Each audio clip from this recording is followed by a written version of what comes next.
Assalamu alaikum wa rahmatullahi wa barakatuhu. Hope you guys are all well. Hope you guys are all in good health and good state. Let me just share this link.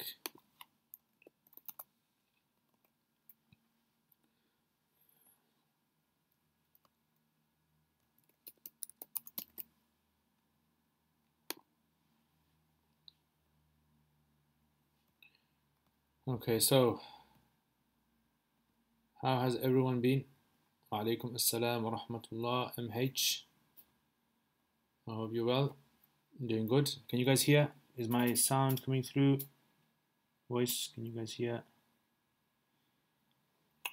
So yeah, I mean, another week has gone by, guys, and every time a week goes by, alhamdulillah, it's a sign that we're aging, time is going by, but also that what have we done in the past week? The important thing is that we, as Muslims, as human beings, as people who want to benefit the society, wa alaikum assalam billu, is that we want to, try to be productive as much as possible. Wa alaikum assalam, rahmatullah, Sarah. Is that we want to be as much productive as possible in life. Whatever short time that we have on this earth, we want to make it as quality as possible. We want to do those things that is going to benefit mankind. That's the way I see things. And every time, just recently today, one of my Facebook friends, Mufti Haris Mirza, passed away. He was 24, 25 years old. He had a brain tumor and he had a heart attack. And the qadr of Allah, when Allah subhanahu wa ta'ala, He sets the time for us to leave this world, we're all going to go. Every single thing has a time and we can't outlive that time. But the thing is, these kind of things make us wake up, that we realize that time is very short in this world. We had a few weeks ago in New Zealand what happened there. A few days ago in Mali, what happened in Mali. Even maybe a week ago or so, the storms in Africa.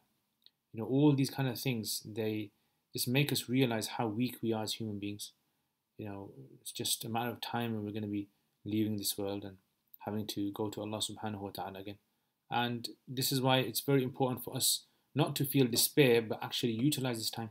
Do as much as we can, benefit society, whatever thing that you're good at, whatever thing that you can do, help mankind. And Allah subhanahu wa ta'ala, He doesn't waste anyone's effort. That's the amazing thing about one of the amazing things about Islam.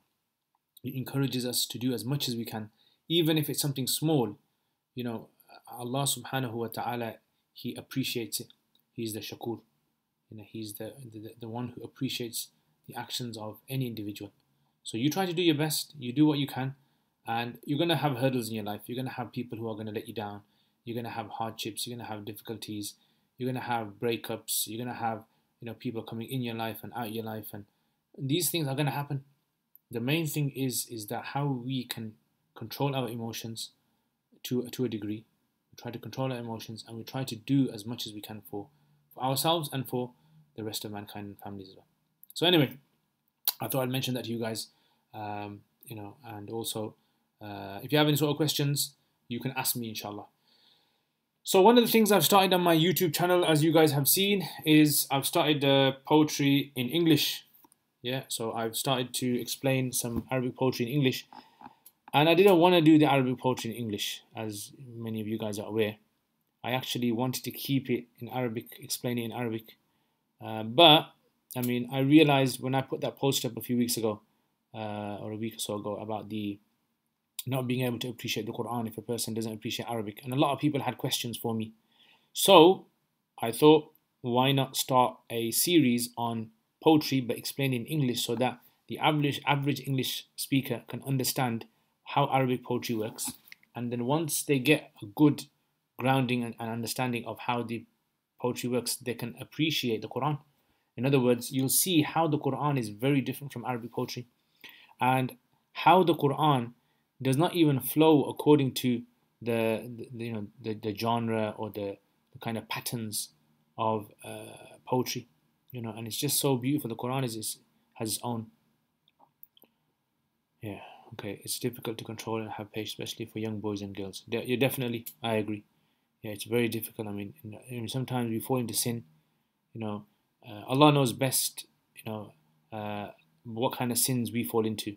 The sins that I fall into, you guys don't know about. The sins that you guys fall into, I don't know about. And that kind of shows us that, look, we are all weak, but we all need to kind of support one another. We can't put each other down all the time. We can't, criticize one another for the sake of criticism. We need to be positive people in this, especially in these times when it's very difficult to hold on to your faith. For a lot of people, it's a very difficult thing. Anyway, so I'm going to answer some of the questions on the Curious Cat.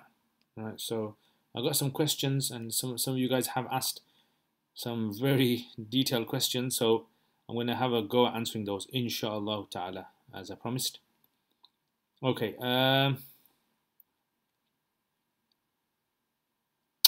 Okay, so this is the first question someone's asked. Right now, I don't know who asked this question because it's anonymous. It's on Curious Cat, but I will try to answer this question, inshallah, as best as I can. So the first question is, how do we appreciate the Quran? Learning Arabic will take too long, as in your recent post you said that the feel of language is only through immersion in classical poetry, etc. And secondly, how do we build connection to Quran more deeply if we don't understand the language? Okay, so let me try and explain something first of all, then we try to come back to the answers. When I wrote the post, I mean, what happened was I was just kind of thinking at my own sort of understanding level. And then I realized later on that a lot of people who are going to read this post, wa alaikum assalam wa rahmatullah, one of the things that I realized was, oh no, there's going to be people out there who will not understand what I'm saying. In other words, they won't understand it as I intended. So first of all, when I said, when people understand the Quran can be understood.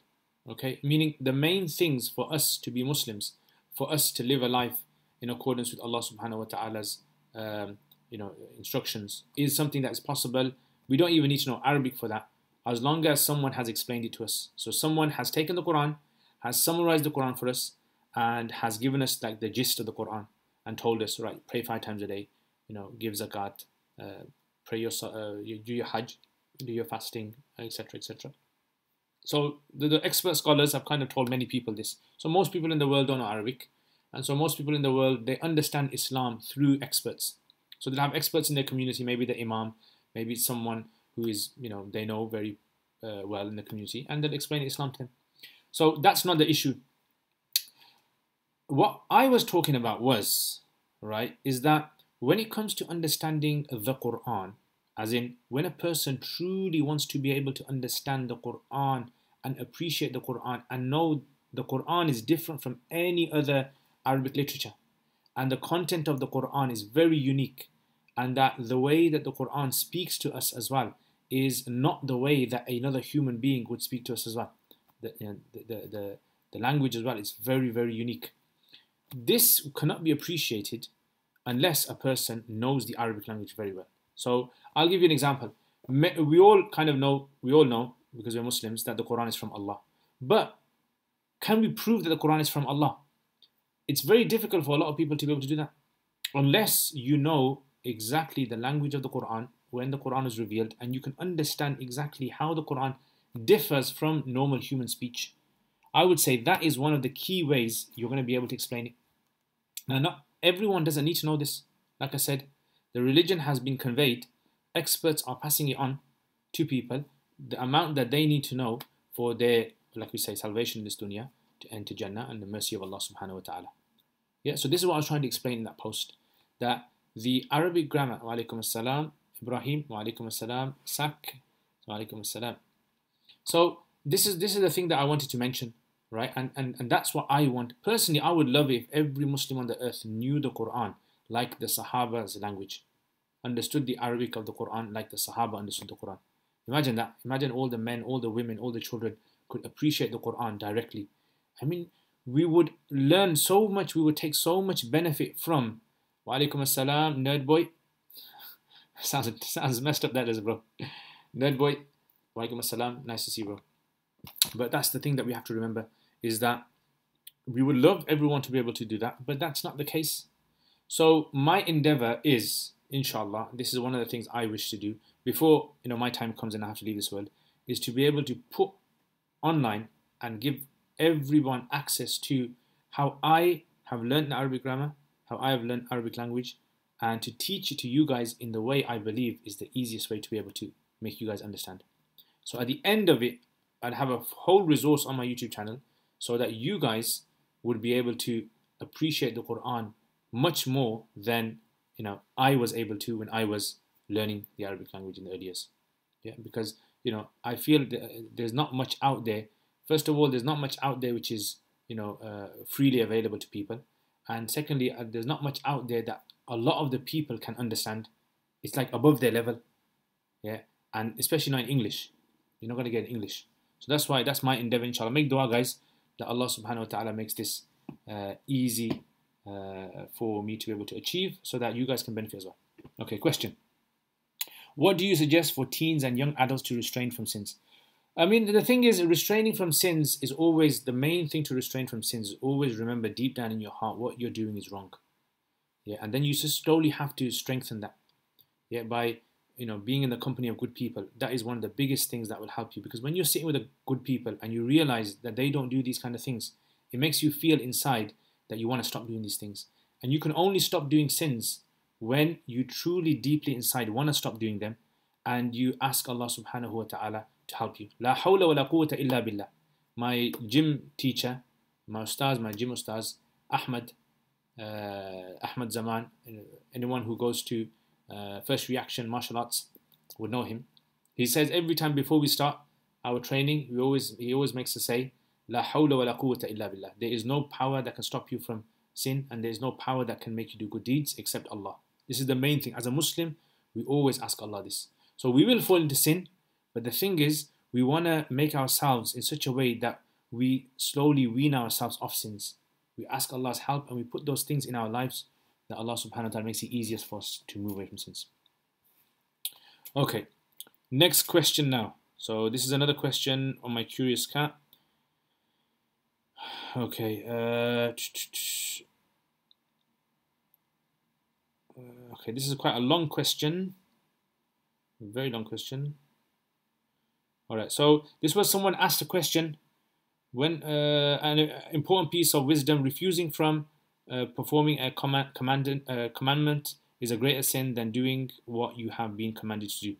The sin of doing what you have been commanded to do is often due desire and need, while the sin of refusing to perform a commandment often originates from arrogance and self-glorification. So this is the statement of Imam Ibn Qayyim. So someone's put this up. And then he says, Sahal ibn Abdullah said, abandonment of carrying out commandments is greater in the sight of God than committing prohibited acts. For Adam was prohibited from eating from the tree, but he did so, and God forgave him. While Satan was commanded to prostrate to Adam, and he refused to do so, and God did not forgive him. Does this mean not fulfilling a compulsory commandment like Salah is something that isn't forgiven? Because why would a person not perform Salah when their Creator commands them to do so? Is it pride and arrogance, or do you think it could be something else? So I gave a little answer. You can check out my answer on the Curious Cat, and it was basically just saying that the sins are disobedience, and Allah's doors of forgiveness are always open, and the early statements have to be always taken into contextualize every single thing. And then the question asked, I would ask how one can make sure that they are reading statements in the light of the Quran and Sunnah, but I guess your answer would be to simply study them and learn the language and norms of the people of the time. Something about that has been bothering me a bit. If the Quran was revealed to all mankind as a means of guidance, and Allah Almighty knows that the people, their language, social norms, etc., will continue to change with time, why is it they still have to learn the language at the time of the Prophet? I can understand if someone wishes to do so for the better understanding of the Quran meant to people at the time of revelation, etc. But is it wrong to want to just understand the Quran to current times? I don't know if it makes any sense. Like, we can still be in awe and connected with the Quran in different ways. Like when Allah Subhanahu wa Ta'ala, He creates the heavens and skies and everything beneath them. He mentioned His blessings. I don't get why classical Arabic knowledge would be needed for parts like that. You can still feel a high level of awe from just thinking about the intricacies and beauty of natural world which he created. I mean, you just have to look and you feel so much. Excellent. Jazakumullah khair. So, and I mentioned I'll make a video on this. So, now I'm going to answer this inshallah. I'm going to try to make it brief, right, guys? So, did you guys understand the gist of basically what I said? So, when like I said in the beginning, when we say we want to follow Islam, we don't need to read the Quran. As in, because Islam has now been conveyed and scholars have deduced from the Quran and they've taken the rulings from the Quran and the way that the Quran should be followed, Islam should be followed, and the Sunnah, and etc. All these things that has now been processed by the scholars. It's been put in systematically, has been compiled, and now people can actually understand what Allah Ta'ala wants from them because the scholars have done all the work. And in nearly every language around the world, you will have the kind of way that we need to follow Islam. And this is the process that we have over the years, our tradition that has been passed down. That's enough for us to follow Islam. So what I would say is that we don't need to know the Arabic language. I don't need to know the Arabic language if I want to follow Islam. Someone who doesn't know Arabic language can follow Islam because everything in the Quran has been, or the things in the Quran, the rulings have been deduced, and we can follow those. What I'm saying is like I said in the beginning, if a person really wants to appreciate that this book is from Allah and how this book is unique in the way that the Quran is, and it's different from any other sort of language out there, then we have to be able to understand the Arabic language at that time. So if someone says to us, how do you know this book is from Allah, and how do you know that this Arabic is different from another Arabic? Like an average person wouldn't be able to tell if there was a classical Arabic story, a fictional story, and there was something, an Arabic text, which is stronger at the Quran. So this is what I was talking about. My aim was that this wasn't to dishearten people who don't know Arabic, that you will never appreciate the Quran. You will appreciate the Quran because a person can ponder over certain messages in the Quran. You might hear a talk and a scholar might translate a verse of the Quran, and you go home, you ponder over the translation, and that will bring you close to Allah without a doubt, right? And that is something that happens to many of us. It happens to me as well on many occasions. What I'm saying is that deep, intimate connection that the Sahaba used to get with the Quran, that can only be achieved if you are in the same conditions, the same factors, everything is the same as the Sahaba, namely language. That was my understanding of it. Okay, anyway, let's look at another question here then. I normally don't share this, but I am 18 and I used to smoke tobacco. I made demonstrates my life. Okay, with regards to smoking, the thing is, it's a very bad for your health. It destroys your insides, people around you. I personally don't like people who smoke. Yeah, the smell and all that kind of gets to me. First thing I would say, that it's wrong. Alhamdulillah, that's the main thing. The second thing is, try to take small little steps. Don't cut it out straight away. Try to take small little steps into trying to reduce it. Yeah, so these small steps that you take in trying to reduce, smoking, maybe you cut down how much ever you can cut down on. That way, the small little steps that you take is going to make it easier for you to cut down. And there's lots of helplines out there for quit smoking. Try one of those. I mean, those are people have developed those very well. So try those, inshallah. Can we understand the Quran language from poetry as Jahili times, like the poets of Al-Mutanabbi? I mean, when you for Mutanabbi, you can't. Mutanabbi, you can understand the style of Arabic, but you cannot kind of like use Mutanabbi to try and understand how Arabs said things. So you can use Mutanabbi for linguistic words, maybe, but you can't use it to be able to understand expressions of the Quran in that sense. It's like saying, for example, can someone read, the Guardian newspaper and understand, using the Guardian newspaper, understand how English was spoken in Shakespeare's time? Now, you might be able to figure out a few things here and there and go through Shakespeare's book and, work it out. But you won't be able to appreciate how expressions were used in Shakespeare's time because you've only got this one book of Shakespeare. And then like 500 or 600 years later, you've got the Guardian newspaper. So you wouldn't be able to do a full, proper justice to Shakespeare book in that sense. You won't be able to. So the translation. So this is the same with the Quran. When you study Arabic classical poetry, you begin to understand how people spoke. Like nowadays, for instance, because we watch lots of films, movies, and documentaries and things on TV and YouTube, what happens is we know how people speak today. We know how Americans speak. We know how British speak. We know how people in Australia speak, people in India, Pakistan, Bangladesh, Africa, how they speak.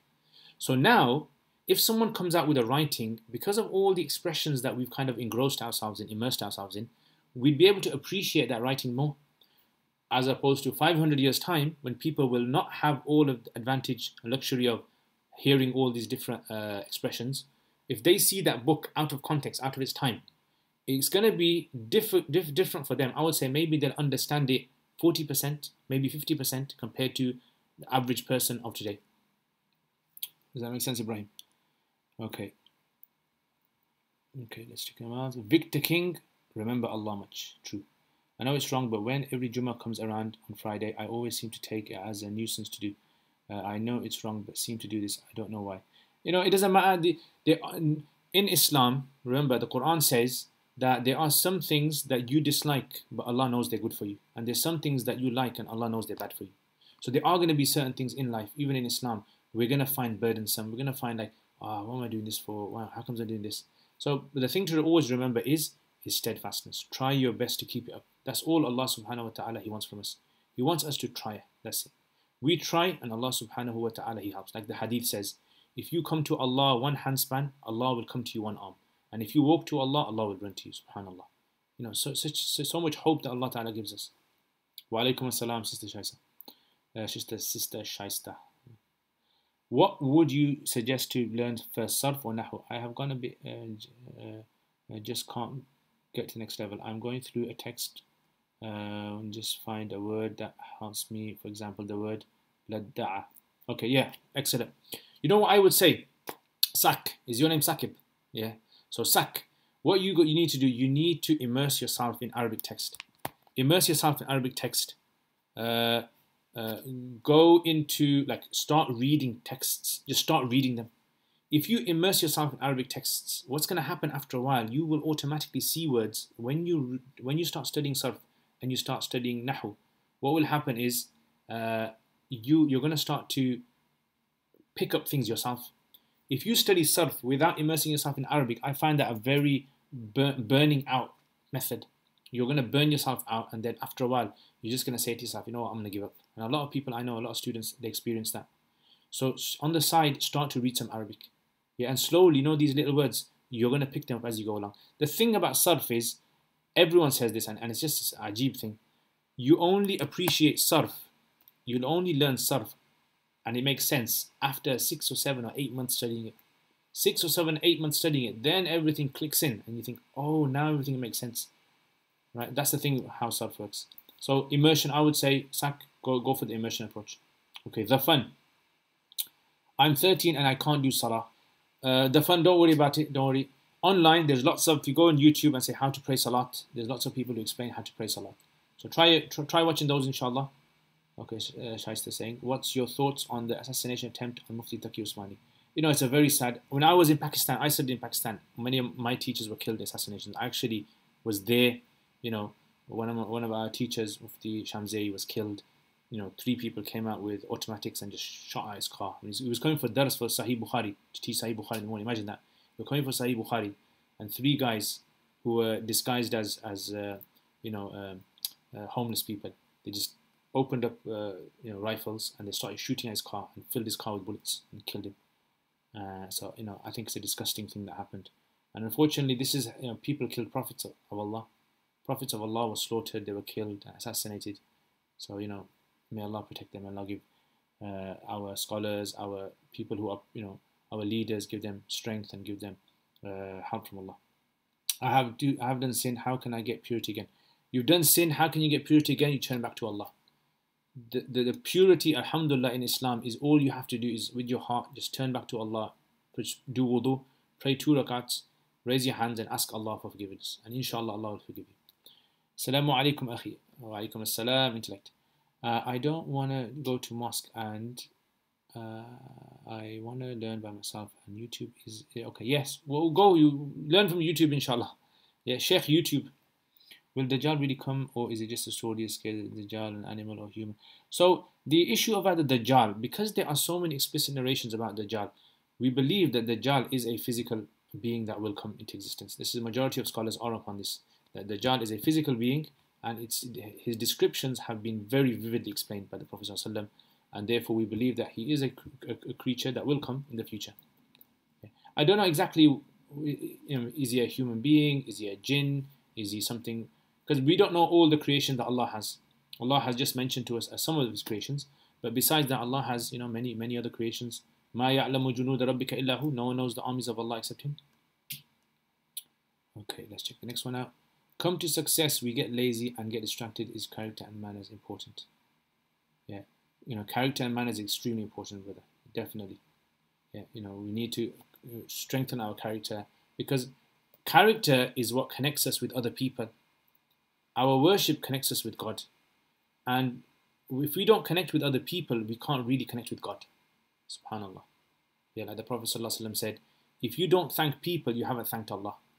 It's like, as Muslims, we have to be able to be, upright in our duties to Allah and upright in our duties to other people as well. What happens after your death? After we pass away, then we are, questioned about our deeds. Okay, Abdul Razak just came, Ustad, mashallah. Yeah, the Mufti Haris. So I did mention in the beginning of the vlog, make dua, guys, for one of my Facebook friends who's passed away today. Very young, 24, 25 years old, passed away. May Allah give him Jannat al-Firdaus and give his family sabr. It's just a very, ajib life that we live.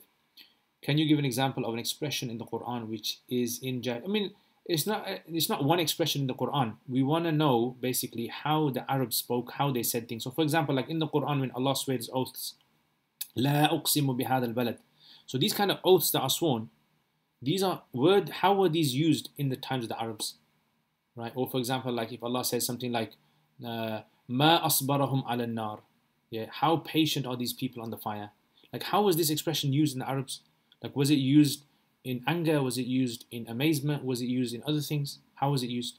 That's the aim of studying Arabic poetry. You want to know how they said things, basically.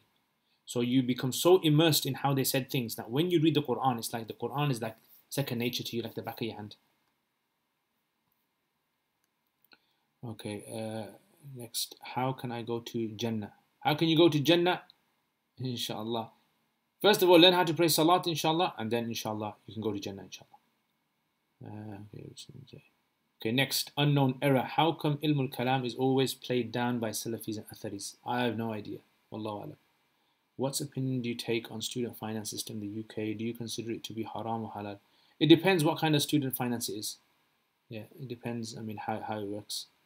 I like Sheikh Haytham Haddad's opinion, where he says, if you're not going to intend to earn more than 21,000, then you can take it, because you don't pay back. Okay, next. Victor King, moderate in the beginning, it's a struggle. The Arabic is not the same in English.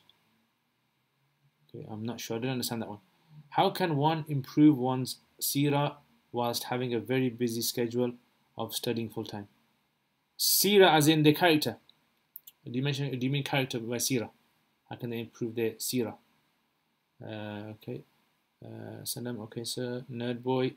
What happens to people who aren't Muslim but lead a good life? Just curious. A good question, guys. That's a very good question. So scholars have discussed this question, and those people who Islam has not reached, the scholars, everyone says that these people are going to be treated totally separately on the Day of Judgment, and they're known as the Ahl al-Fatra. And on the Day of Judgment, these people will be, amongst those who will enter Jannah eventually. Those people, who, Islam has reached, and they know fully what Islam is about, like Abu Jahl, Abu Lahab, and they reject it. These people, like the Quran mentions, Allah is going to deal with them on the Day of Judgment. And as for those people who Islam has reached, but the full message of Islam hasn't reached, as in they don't know the true message of Islam, like a tainted, distorted message of Islam has reached them through the media or something else. Imam Ghazali actually says these people will be treated like the first category of people. So that's what they say. You're welcome, Victor.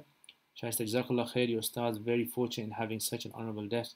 May we all die with shahada on our lips. Ameen, ameen. I can't read the Quran, so is it okay if I know Islam through English translation? Yes, you can know it through English translations. Wa alaikum assalam, wasiq. How do we understand 7 earths and every of them is Adam and Prophet Muhammad sallallahu alaihi wasallam? Okay, so Uh, the thing about this hadith regarding Ibn Abbas radiallahu anhu, this hadith is considered to be an authentic hadith, is that the seven earths, we know this comes under the mutashabihat. So those things in Islam that we were told about it, but we don't know exactly the details of how it works, right? So we don't really need to delve into this. So things like, for example, the ruh, the soul. What is the soul?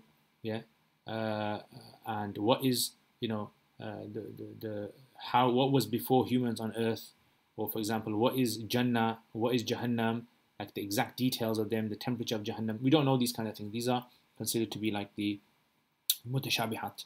So this is why I would say we don't really need to delve into these. So if Allah has mentioned seven earths, we don't know exactly what seven earths. Maybe the word seven in Arabic sometimes is used for multiple. Like they say seven, but they actually mean like multitude. Yeah, and it's a very common thing that's used. They'll say, like we say in English, dozen. I've told you a dozen times. We don't mean 12 times. We mean like lots of times. But I mean, one of the ways we can understand it is if Allah has created other sort of realms, all the different realms that Allah has created, and in each one of those realms is a different type of creation that Allah has. Or maybe because we don't understand the full details of how Allah works, He's only told us about us in the Quran, that's all. And we don't know about any other realm that Allah has created. And that's a possibility. Sheikh Haytham Haddad considers student finance to be closer to mudaraba contract than a loan with usually. Is that what he says? I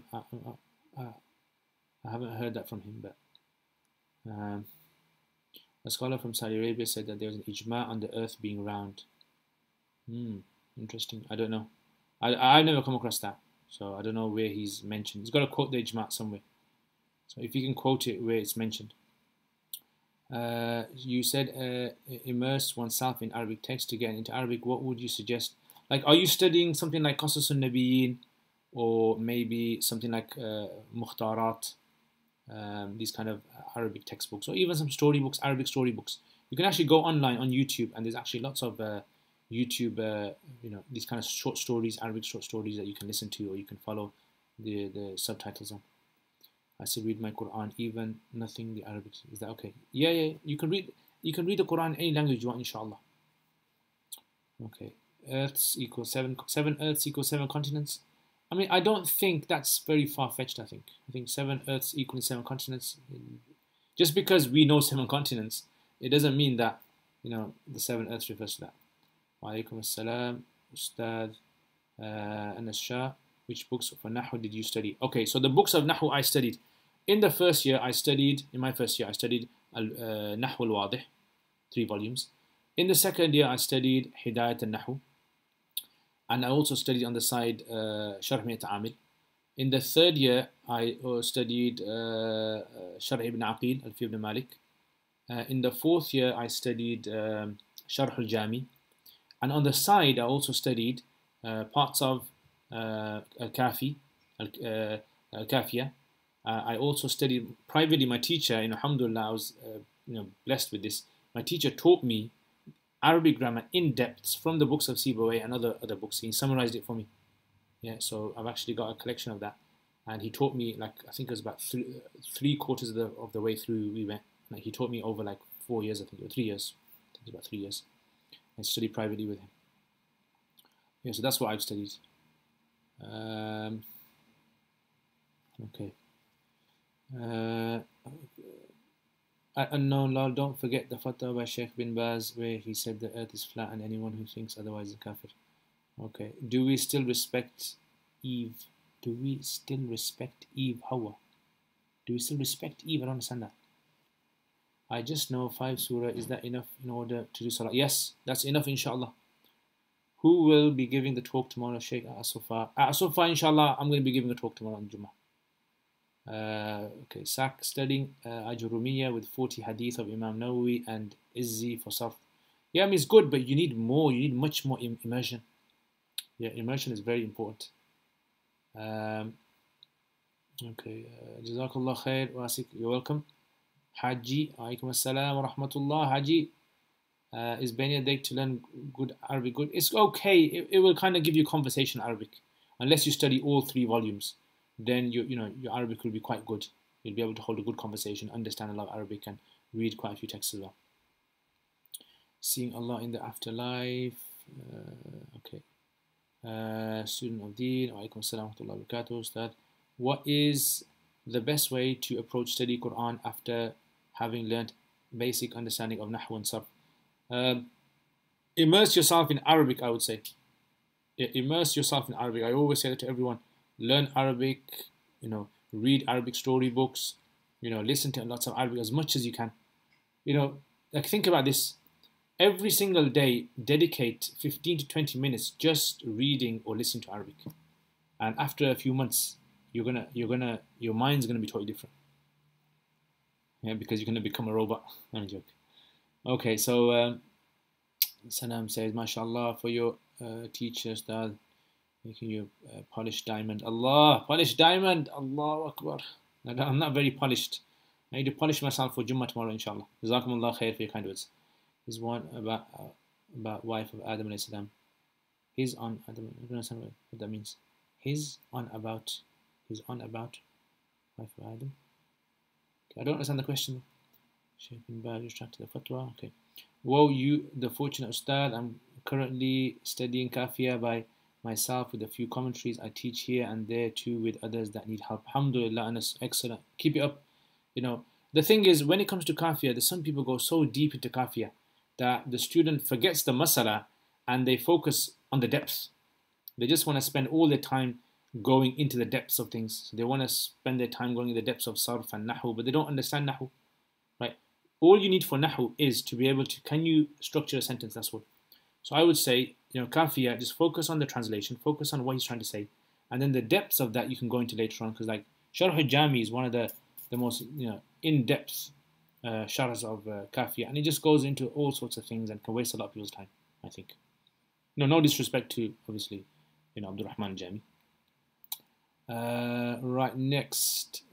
Salam. I want to know about Nur-e-Qadim of Allah in the Quran. Nur-e-Qadim.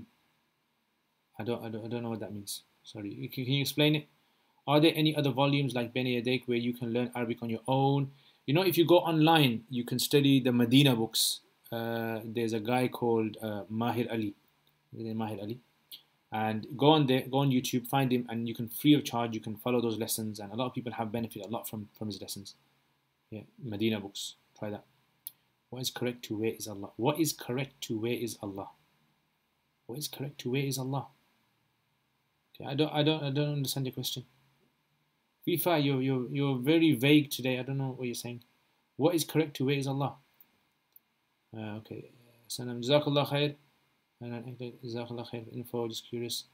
Fun, do dua for me. I have maths test. May Allah make your maths test easy, inshallah. May Allah make your maths test easy and give you the answers and give you preparation for it as well. Okay. Abdul Razak, he was talking about Hawa, Adam's wife. But I don't understand the question. What about Hawa's Adam's wife? Like, what's wrong? Najat Al-Qadir, Al-Qadir. How can one do tadabbur of Quran with beginner level Arabic? Okay, so let me tell you how you do tadabbur of Quran. Take a verse of the Quran. Like, for example, if Allah Ta'ala, He talks about, let's say, how Yusuf alayhi salam story, for instance. So you take Yusuf alayhi salam story. You don't really need Arabic to do tadabbur. You can do tadabbur just on translation. So you take Yusuf alayhi salam story and just think to yourself how sometimes in life hardships come and go, and it's always the end result which is the determining thing. Yeah, so sometimes in life you might think to yourself that you're very low in life, but in reality maybe this is only part of the process. This is part of the process to get you to where you're supposed to be going. So that would be like kind of pondering over the creation of Allah, pondering over the words of Allah. So try that. Maybe, and if you know a bit of Arabic, maybe try to look at in Arabic how sentences are structured. Yeah, and how Allah is Allah is conveying a message. Listening to Quran brings tranquility to the heart, definitely. Alhamdulillah. And every morning I try to listen to Sheikh Husari, and Sheikh Muhammad Ayyub, one of these two. Every morning I try to listen to them, 10-15 minutes at least. It makes my day feel better. Yeah, like my soul becomes more enriched. After falling in Shaitan's trap by eating the fruit from the forbidden tree. I just don't understand. What's your question? After falling in Shaitan's trap by eating the fruit from the forbidden tree. Yes, and so what's the question? May I ask where you have studied and by whom? I have studied in Pakistan, in Karachi, yeah, in a place called Jamia Ulum Islamiyah. I studied there, and I studied under maybe most of my teachers. You probably haven't heard of them. Um, yeah, so I studied 9 years there. Okay, 9 years, and I graduated in 2008, 2009.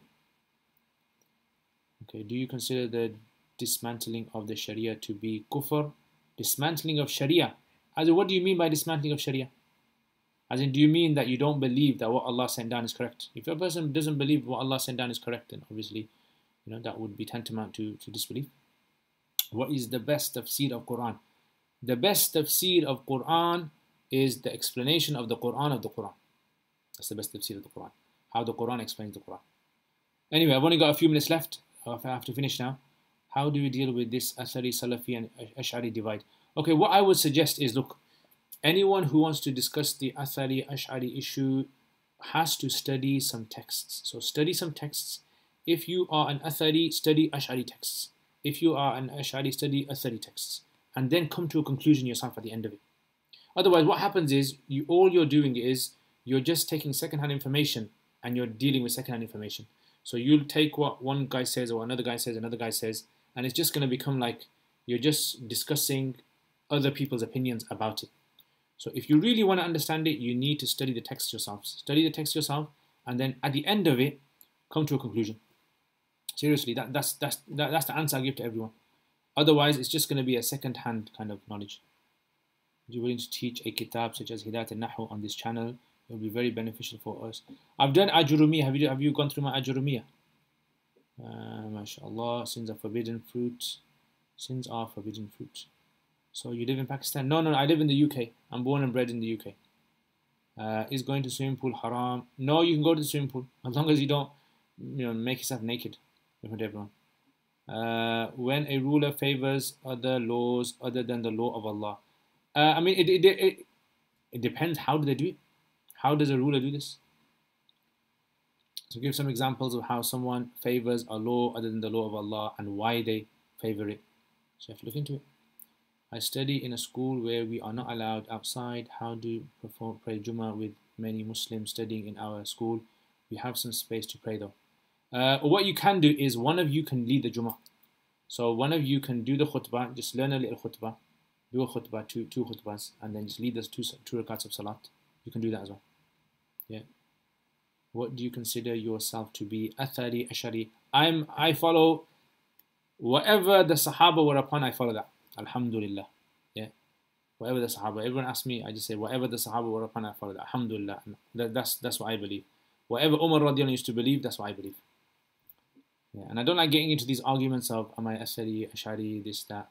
Yeah. I've studied Ash'ari Aqidah. I've studied these books, and whatever the Sahaba believed is going to get you to Jannah. Yeah.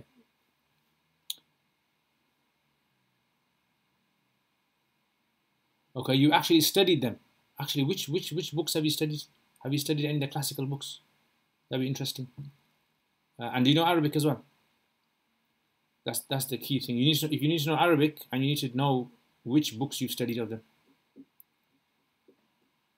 So then on Saturday I will go swimming with a friend. That's fine. Ibn Taymiyyah said Ash'ari so now we agree and disagree. Okay, and takfir and Mongols. Okay. We started the story of those people who were sick and the Prophet recommended camel urine for them, and after that is the story. Is that a question? What should be included in a khutbah? In a khutbah, all you have to do, according to Abu Hanifa and according to Hanafis, you just have to mention praise of Allah, an ayah of the Quran, and salutation of the Prophet ﷺ. That's all.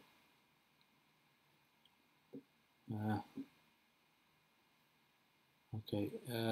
Got cured, they killed the shepherd. Yeah, please refer a book which is must read for Ajurumiyah. Go to my YouTube channel, and I've done a whole series on this, inshallah. Anyway, I have to go now. Jazakumullah khair, guys, for all of your questions. Thank you very much for everything, and enjoy my YouTube channel. As usual, if you have any sort of comments and questions and suggestions that you want me to make some videos on, then by all means, let me know inshallah.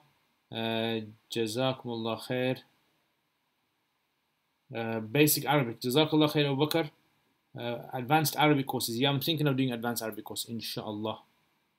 What will I talk about? I haven't planned it yet. I haven't planned it, but inshallah, I'll be planning it inshallah. Jazakumullah khair. And take care inshallah. Assalamu alaikum wa rahmatullahi wa barakatuh.